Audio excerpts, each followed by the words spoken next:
De actualidad. Hola oyentes de Radio Sefarad y bienvenidos nuevamente a un encuentro con nuestro amigo y experto en defensa, Jesús Manuel Pérez Triana. ¿Qué tal? Muy bien, y encantadísimo de estar en los estudios de Radio Sefarad. Bueno, hoy no te tenemos en la línea telefónica, te tenemos en persona y vamos a aprovechar para echar un nuevo capítulo de este blog de guerras postmodernas, donde vas desarrollando una teoría que de momento no se ha demostrado que sea falsa. Digamos que todavía quizás un poco temprano para afirmarlo 100%, que ese es el término, pero tú hablas de una nueva Guerra Fría, ¿no? Exacto. Evidentemente mi tarea como alguien que se dedica a estos estudios es ir abriendo brecha, ir señalando el camino. Hemos avanzado desde la última vez que estuve aquí y hablamos precisamente aquí en el estudio del concepto de Nueva Guerra Fría. En aquel momento sonaba como un tanto aventurado, yo lo veía claramente y ahora hemos visto un nuevo tablero de juego de esta Nueva Guerra Fría que en aquel momento lo mencioné Oriente Medio, pero es que ahora mismo se han metido los rusos, que eran los personajes centrales de esta historia. Sí, tú siempre mencionabas el papel más que estaba jugando Rusia, el que quería jugar, ¿no? Y ahora parece que está empezando a jugar y cada vez se atreve a más porque del otro lado parece que nadie responde al gambito, ¿no? Hablando en términos de ajedrez. La cuestión era que yo señalaba en aquel momento, a ver, el actor fundamental de esta nueva Guerra Fría es Rusia, y hay que ver con quién mantiene alianzas. Por un lado, con los países del eje de la Alianza Bolivariana más Argentina, que además vemos las relaciones de Rusia... Que puede variar en el próximo mes. Sí, bueno, está muy abierto las cuestiones. Yo, por ejemplo, pensaba que en Grecia podía haber un vuelco de orientación, pero los rusos no tenían dinero para rescatar a Grecia y todo se quedó en palabras. Y el otro gran línea de alianzas era Rusia con lo que allí denominan el eje de la resistencia. O sea, que era un juego de palabras un poco paródico del eje del mal. Si Estados Unidos hablaba del eje del mal, ellos autocalificaron eje de la resistencia. Hablamos de Irán, de Siria y luego ya de Hezbollah y Hamas. Y en aquel entonces pues era simplemente incipiente. Lo que pasa es que han pasado dos cosas fundamentales. Una es el acuerdo nuclear y el el futuro fin de las sanciones contra Irán, y ya los rusos han ido a saco, como ha ido ya todo el mundo, porque por allá han desfilado ministros de economía de... Sí, España fue con 20 empresarios también. Sí, ahí. Pero los rusos ya en la Feria MAX 2015, es una feria aeronáutica y militar que se celebró en el pasado verano, ya hablaban que eso es una cosa muy típica de la industria rusa, que les encanta, y valga el chiste, vender la piel del oso antes de cazarlo. Hablaban ya de 21.000 millones de dólares en contratos en aviones de combate, aviones de pasajeros, satélites y demás. Y de los S-300, ¿no? ¿Se llaman? Sí, que es el gran culebrón hasta ahora, y eso es otro, bueno, es estupendo que lo hayas mencionado, porque era uno de los síntomas de cómo estaban las relaciones triangulares entre Occidente, Rusia e Irán.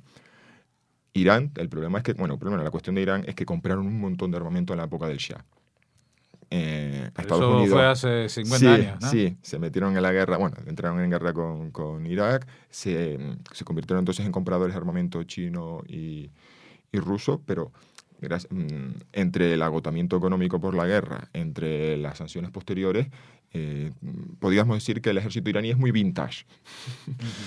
Y en su ansia de modernizarse, una de las cosas primeros que quisieron fue mejorar su red de defensa antiaérea con los famosos misiles S-300. Pero ahí entró en juego las relaciones de Rusia con Occidente. Y podemos imaginar que las promesas subterráneas que hubo en su momento, las negociaciones, lo que sea, Rusia a última hora, después de haber firmado contratos, cambió de impresión. Y fue más curioso porque los iraníes habían adelantado un dinero, como se adelanta la compra de una casa, un coche, y los rusos se lo terminaron devolviendo al depósito. Le devolvieron la señal. Exacto, le devolvieron la señal. Y eso significaba que hubo presiones o llamadas. Habrá que ver qué clase de intercambio se les dijo a los rusos. Mira, por favor, no le vendáis esas cosas a los iraníes, que nosotros a cambio, eso ya sabrá. Eso lo leeremos en los papeles que se desclasifiquen dentro de unos años. Y de pronto entramos en un periodo de tensión inusual con Rusia y síntoma, ahora los rusos están encantadísimos de venderles y entregarles los S-300 dentro de este paquete de 21.000 millones de material de defensa y aeroespacial.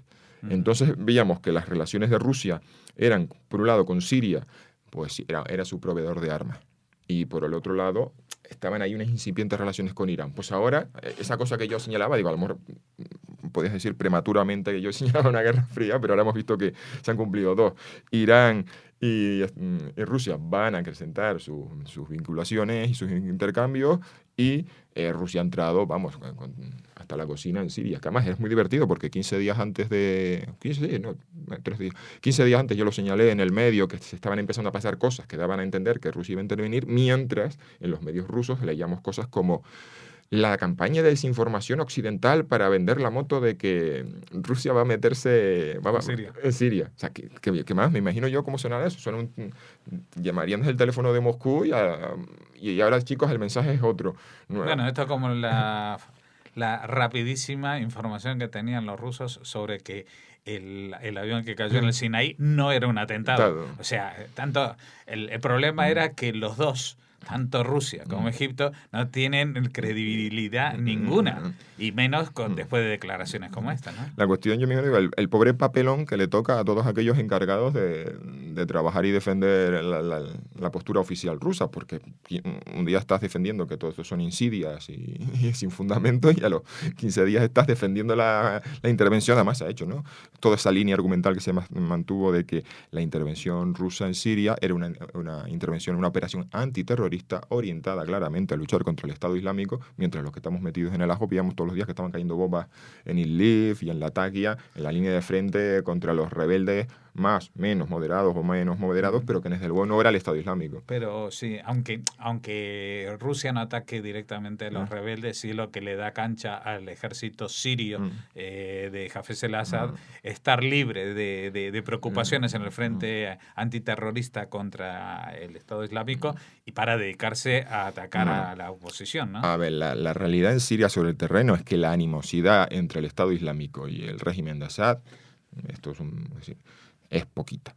O sea, no se llevan tan mal como aparentan, ¿no? No se llevan mal. El problema es que estas extrañas relaciones no son exclusivas del régimen del Estado Islámico, porque si uno ve el mapa, aquello ha tenido unas características de guerra medieval enormes. Es decir, hemos visto que aquí en el frente, a lo mejor no es que se hayan coordinado ya llamándose por teléfono o por walkie-talkie, pero justamente aprovechando que uno atacaba, el otro atacaba y ganaban terrenos contra un enemigo común desde dos frentes. Y esos que estaban aquí luchando allí estaban enfrentados en otro territorio. Eso no se debe a una cuestión fundamental, que aunque nosotros hablemos de los rebeldes como una entidad única, en realidad tenemos un espectro de grupos enormes que van desde el ejército sirio libre, que aquí siempre se les ha llamado los moderados, pero es que cuando uno mira que el ejército sirio libre solo es una etiqueta.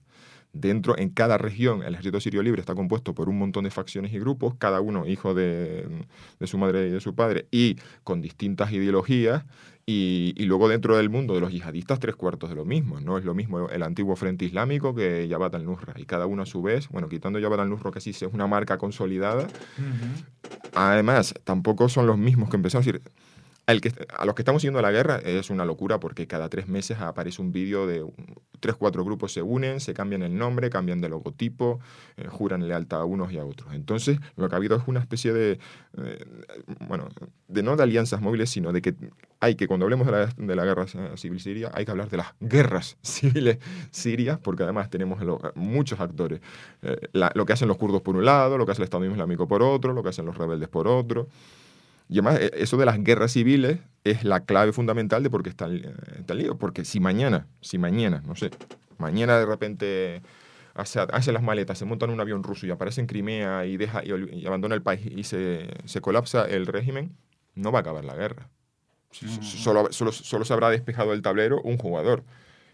Y al revés, si mañana el Estado Islámico un poco lo que pasó con Gaddafi, ¿no? Se fue Gaddafi y no se acabó la guerra, recién empezó. Ya, bueno, en aquel entonces aún así los rebeldes estaban todavía supuestamente unificados y el proceso llevó meses. Aquí no, estamos partiendo de un punto de partida en el que sí, ya están los bandos establecidos, ya están los grupos y ya están los enfrentamientos.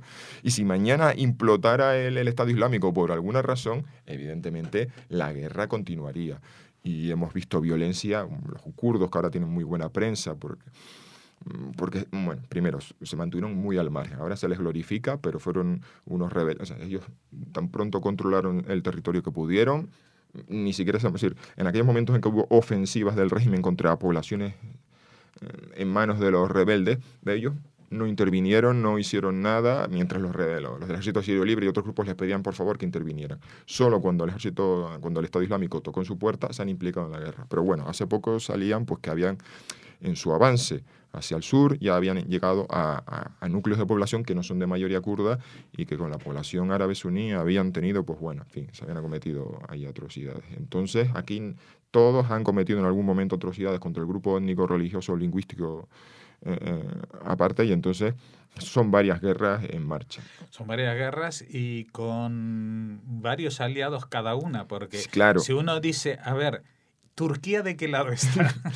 Sí, bueno, ese ha sido, si nos preguntamos, ¿por qué Washington, que es un todopoderoso, no interviene y soluciona esto de una vez?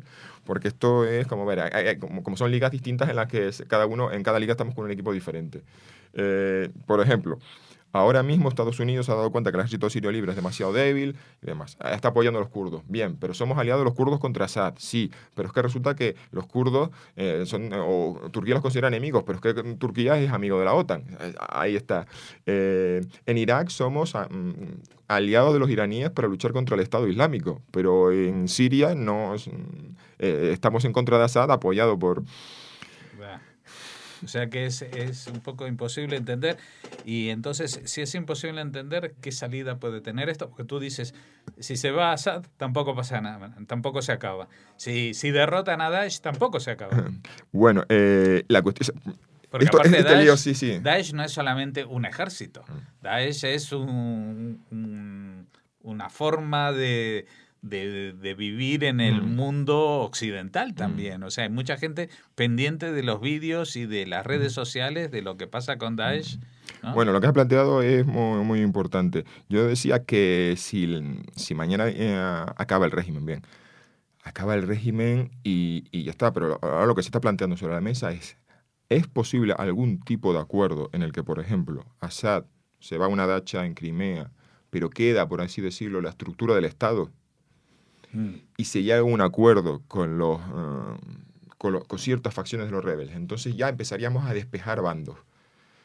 Y entonces los que serían los rebeldes del ejército sirio libre, kurdos y el régimen llegarían a algún tipo de acuerdo, el régimen cedería. No sé, habrá que verlo. Ya los rusos han dicho que la permanencia en el poder de Assad no es fundamental para ellos, lo cual, en fin, ya empieza a dar una pista que con los rusos siempre telegrafían sus sí, pero que igual es esos globos sondos que después, dentro de 2 días los desmienten, ¿no? Ya, bueno, pero se está preparando, o sea, ya se está preparando el terreno. Incluso algún analista decía que esta campaña de bombardeos ruso, primero, ninguna guerra se gana exclusivamente desde el aire. Sí es cierto que sobre el terreno están las tropas del régimen, pero que los rusos no podían mantener indefinidamente, a diferencia de Estados Unidos. Como decía alguien, dice, Estados Unidos se puede permitir el lujo de mandar un avión y lanzar una bomba guiada por láser de cientos de miles de dólares para destrozar una furgoneta de segunda mano. Los rusos, en cambio, estamos viendo que están usando bombas guiadas tontas, porque, en fin, a pesar de que siempre en sus catálogos, en sus ferias internacionales muestran que tienen mucho armamento guiado. Entonces, ¿cuántos meses van a estar los rusos aquí? Quizás entonces el objetivo de los rusos quizás no es solo acabar con los rebeldes, sino es debilitarlos lo suficientemente para poder tener una mayor opción a la hora de sentarse en la mesa. Y claro está, también es verdad que los rebeldes sirios en el 2012, cuando se les planteaba una salida negociada con Assad, decían, mira, yo no me metí en una guerra que destrocé mi vida y he perdido todos estos amigos para ver que Assad siga en el poder. Pero ahora en el 2015 la situación ha cambiado mucho. Las probabilidades de que ellos se vean... ciencia cierta, de que ahí pueden llegar a ganar la guerra de una forma decisiva y determinante, además, teniendo en cuenta que están tan divididos, pues yo creo que eso también puede que hacer que posicione. Entonces, la solución aquí va a ser empezar a despejar la ecuación. ¿No puede ser que lo de Rusia, más allá del terreno militar, pues sea una jugada política, simplemente geopolítica, para sacar músculo y decir, oye, que nosotros tuvimos nuestra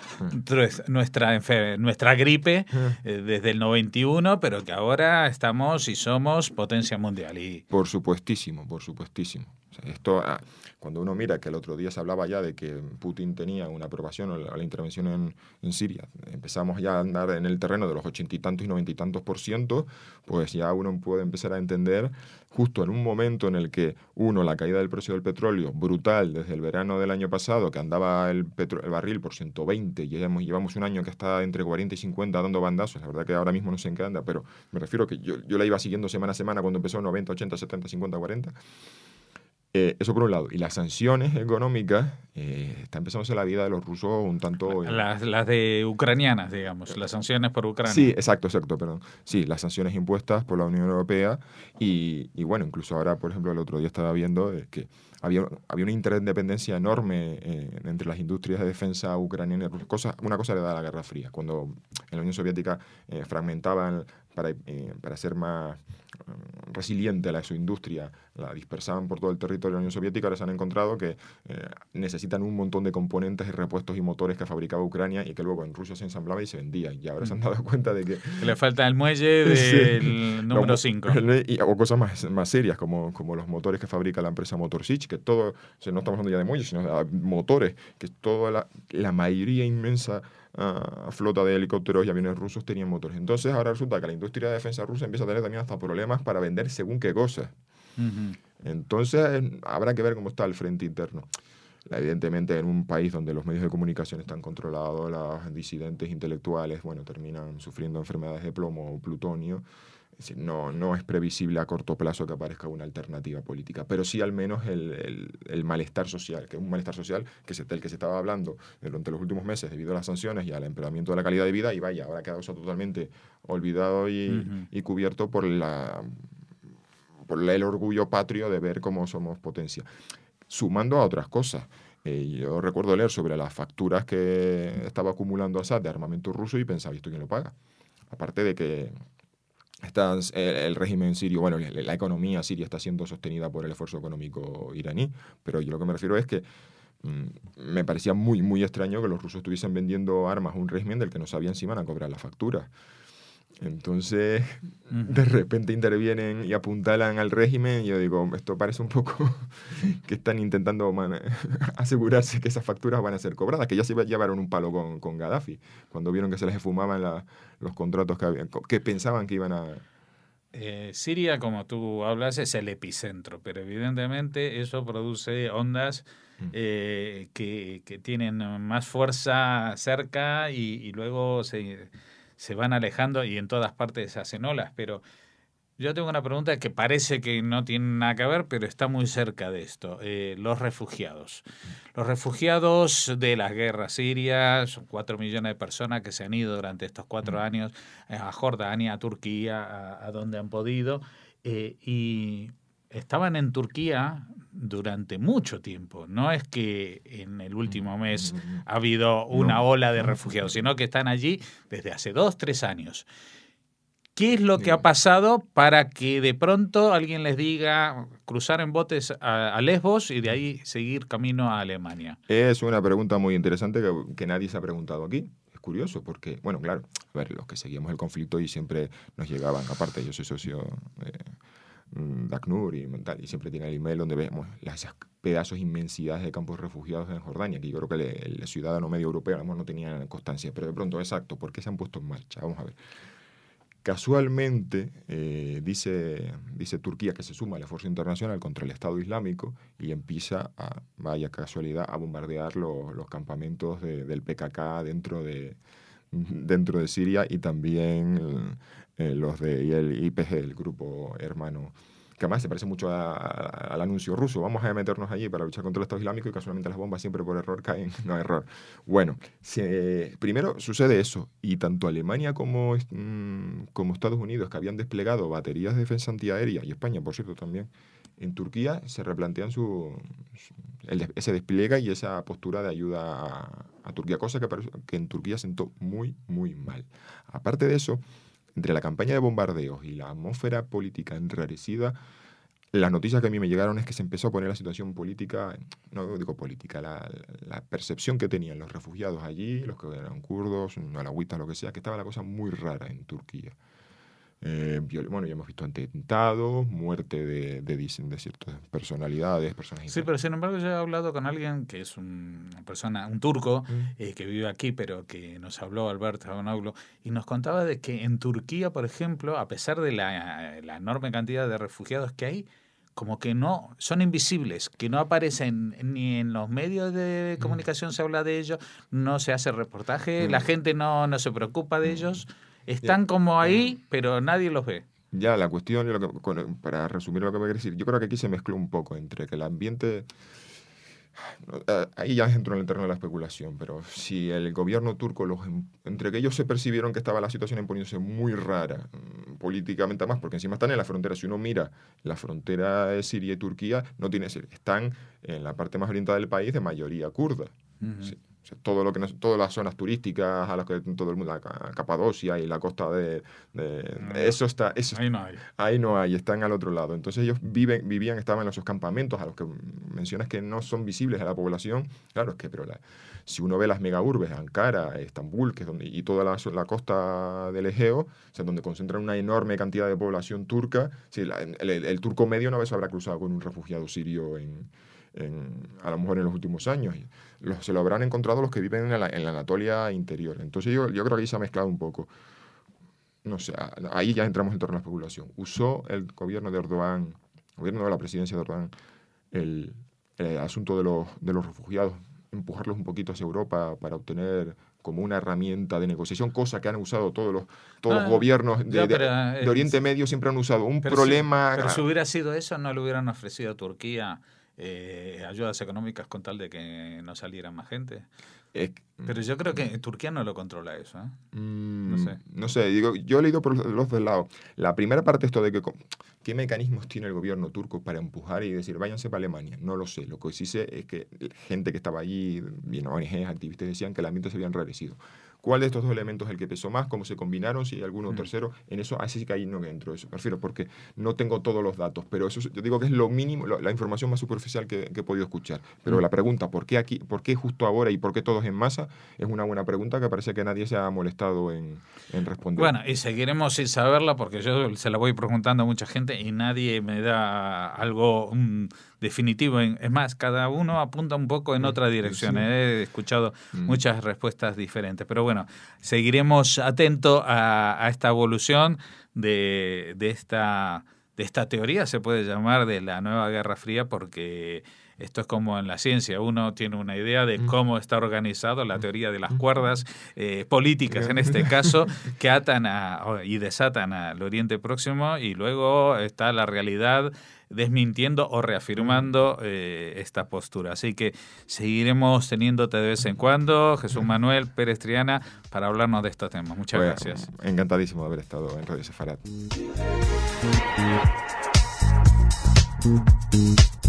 Thank you.